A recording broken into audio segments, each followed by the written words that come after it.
Currently, Santis is a very meta hero, one of the best heroes in all of Awaken Chaos era, primarily because of her utility with poisons. We're going to talk about her kit first, and then we're going to get into gear, etc. Now, I do have her fully glyphed. I have had her fully ascended. However, I've used her before she was fully glyphed and before she was fully ascended, and she has scaled with me as I've continued my account. She is also a hero that is a free-to-play hero, because if you go to the altar and you go to hero synthesis, you can in fact fuse a Santis, because you need Santis in order to fuse yourself your Cyrus. So what I highly recommend is keeping these rare heroes that you see here, as you are going to need many of these if you choose to fully ascend Santis, which in my personal opinion, you're going to want her fully ascended, because if we go back and we look at her abilities, if you look at what the Ascension does at number 5 here, it's going to give it a 100% chance to apply an additional poison whenever you are basically attacking with a poison.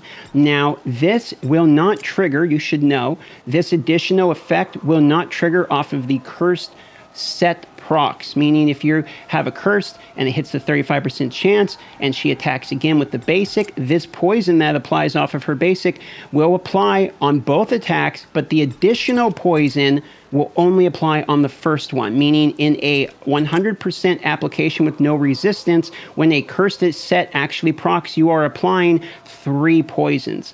Now, her second ability here is going to duplicate all poisons onto another random enemy. Primarily when it's on auto, this is going to duplicate it from your boss to one of the ads. This isn't really something that ends up being a majority of the reason we're using her. It's better on manual, and to be honest, it doesn't really do a whole lot, to be quite honest with you. However, the ultimate ability here is very exciting, because the damage is to all enemies, however, applies poison to all enemies, and then look, prolongs the duration of all poison effects on enemies by 1 turn. And of course, because you're applying poisons, you have that additional poison being applied as well, and this is why the Ascension is so important on her. Now, we have talked about gear, and of course, I am going to recommend putting a curse set on her, and you're going to want her a mix of survivable with damage, depending upon what supports you have, etc. You might not need as much stats, so if you're just trying to get pure damage, you could go with stats like of these ones, but if you're looking to try to like survive or something, you could maybe put in like a health pair of boots or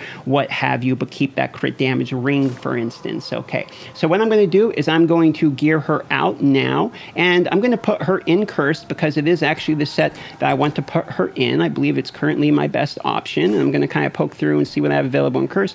I have, let's see, we'll put the attack, the crit damage. We're going to do the attack and crit rate with that one. We're going to go with the health boots just to give her a little bit of HP. And let's see, for the ring, here's a defense ring. It has a little bit of focus on there. All right, we're going to go with these 4 pieces, and now I need 2 more pieces. We're going to remove the curse set, and I'm really looking for probably something like this one, to be honest, with a little bit of focus, speed, some health, just survivability type of stats. And I'm going to grab something similar with attack right here. Now, I could go a crit damage ring, for instance, in this case, and then put on maybe like this one here, but I'm not so much bothered by doing significant crit damage, even though it probably technically would be a better build right now. I'm not so much worried about that. I'm just going to go ahead and equip this right here. This is going to do for my time being, and I'll show you these stats. Not very insane stats. 71% crit rate, 168 crit damage, only 2,400 attack, okay? 170 speed. So these are fairly achievable stats. What you see here is one of the teams that I use. There's a few variants, but it's easiest with this one for me. Now, this team can die. Like I showed you, the gear on these people are not amazing. But absolutely, the poisons will go off by Santis and clear the Queen of Tides. Now, I use a Zatlux to clear the first few waves, and then I have a Ganglion there for more poison, the Eve for the bonus turns, and the little bit of tankiness that she gets from that.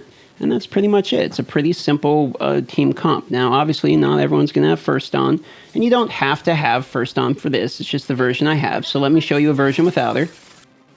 Okay, here's a different version of the team. I added in Gajar instead, and that way we get an additional poisoner.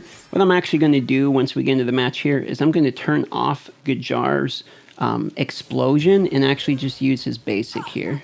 And the reason I just want to use his basic is that if he continues to explode, he's going to basically pop the poisons that are going to go off anyway, so it's not really any additional damage, but we're going to waste that turn with him that could otherwise be used to gain poisons. So really what we have him in here for is we just kind of want the poisons is what we're looking for. So here we go, and now we're going to attack the boss. We're going to put some poisons on. He's going to put unhealable, which is a big part of this as well. It will help out. There we go. Focus down some poisons, resistant down, unhealable.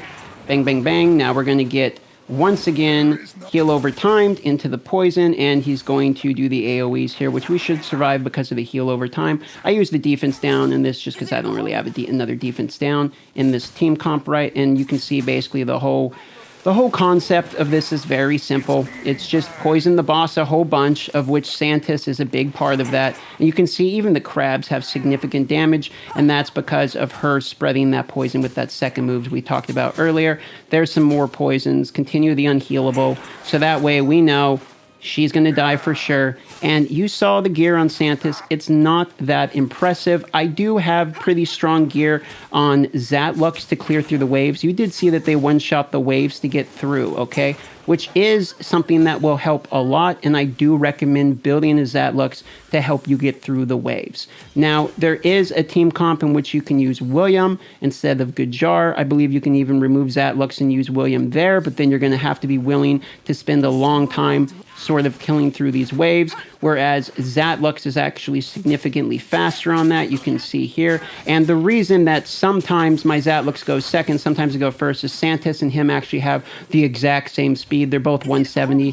That is not on purpose. That is by accident. I do not have amazing gear yet. To be honest with you, I haven't been farming gear that much. I've mostly been leveling heroes and playing around with them like the game's a sandbox, as I enjoy the heroes the most, and I enjoy learning about and testing all the different heroes. If there's another hero you want me to cover, please leave in the description, or excuse me, in the comments down below. I love y'all. Consider subscribing and liking if this helped you out at all, and I'll see you on the next video.